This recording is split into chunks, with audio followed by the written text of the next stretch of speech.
Welcome to The Explainer. Today, we're unpacking a really provocative academic argument.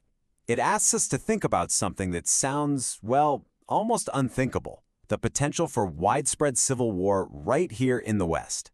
Now, a lot of people would dismiss that out of hand, but the author we're looking at today claims the data is telling a very different and very disturbing story. Okay, so where does an idea like this even begin? Often, it starts with a certain worldview. Take this quote from 2022, from the EU's top diplomat, Joseph Borrell. He said, "Europe is a garden. Most of the rest of the world is a jungle." Now, that one quote, it really captures a common Western self-perception, right? This deeply held belief in our own exceptional stability, our order, our peace. But the author of our source material, Professor David Betts, he calls that pure hubris. He takes that metaphor and flips it completely on its head. He argues that the real jungle isn't somewhere out there, beyond the walls.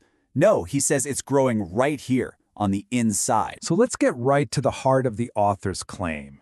And I'll give you a warning, it's designed to be startling. Using established academic theories about what causes civil wars, the author actually calculates a number: an 87% probability of civil conflict breaking out in at least one of 10 major Western European nations within the next 5 years.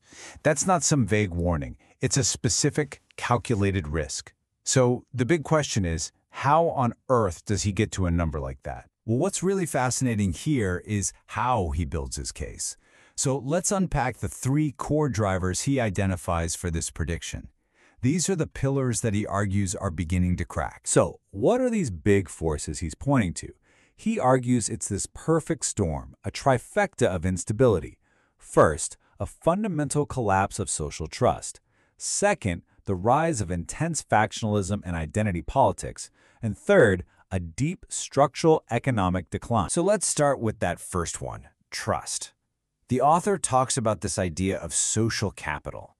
You can think of it as both the superglue that holds society together and the lubricant that helps it run smoothly. It's that whole web of networks, norms, and trust that lets us all function together. But he points to things like the Edelman Trust Barometer, which came to the stark conclusion that, and I quote, "distrust is now society's default emotion." And, when that glue dissolves, things tend to fall apart. And look, this isn't some fringe idea he's pulling out of thin air. The author highlights how these concerns have gone mainstream. He points to statements from very centrist leaders. For example, both Germany's Angela Merkel and Britain's David Cameron, at different times, publicly declared that the project of multiculturalism in their own countries had, in their words, utterly failed, arguing that it created parallel societies instead of a common shared identity. And that leads him right into his second pillar: identity politics.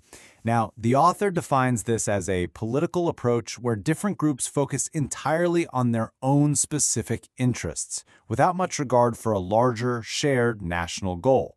He argues that this approach is, his words, overtly post-national, and that it fractures a common identity so much that it makes some form of civil conflict practically inevitable down the line. Now, this brings us to one of the author's most controversial concepts, a term he coins asymmetric multiculturalism. Here's how he breaks it down.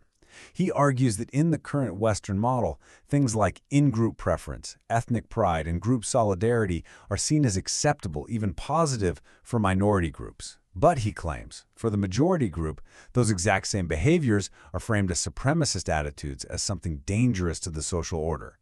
And that asymmetry, he argues, creates a really powerful sense of grievance. So here's the crucial point. This feeling he describes leads to something that Civil War theorists have a name for. It's called downgrading.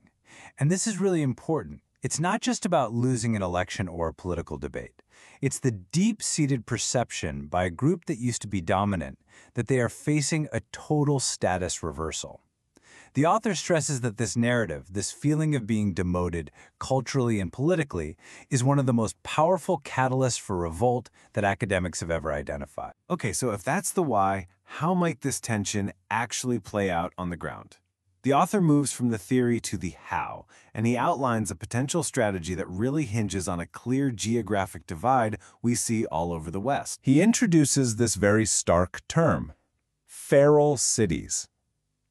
It describes a metropolis where the government has basically lost its ability to enforce the rule of law everywhere within its own boundaries.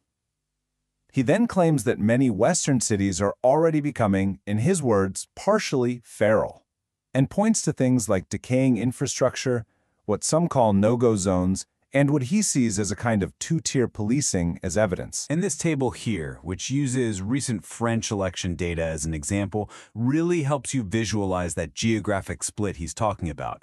You see one political reality in the major, radically diverse urban centers and a completely different one in the more homogeneous rural and provincial areas. It's like a map of two different countries, he argues, existing side by side. And this is where we get to the absolute linchpin of the author's strategic argument. Just look at where a modern city's life support system is actually located. If we use the UK as an example, you see that the gas compression stations, the major pipelines, the electrical grid, the communications networks, they are almost all located in or have to pass through those very same rural areas that are most politically opposed to the urban centers. They are, in his words, intrinsically vulnerable and basically unguardable. Now, the author is quick to argue this isn't just a theory. He points to several recent real-world events as potential small-scale demonstrations of this exact strategic logic. Things like the deliberate sabotage of fiber optic cables in Paris, or the vigilantes in London who destroyed over 1,000 traffic enforcement cameras, or a major fire at a key electrical substation that caused chaos at Heathrow. The question he poses is, are these just isolated incidents, or are they, as he suggests, maybe precursors to a much larger, more organized strategy of disruption? So, given this incredibly grim forecast, the author doesn't just stop with the prediction. He actually proposes a strategy. But it's not a strategy to win a war.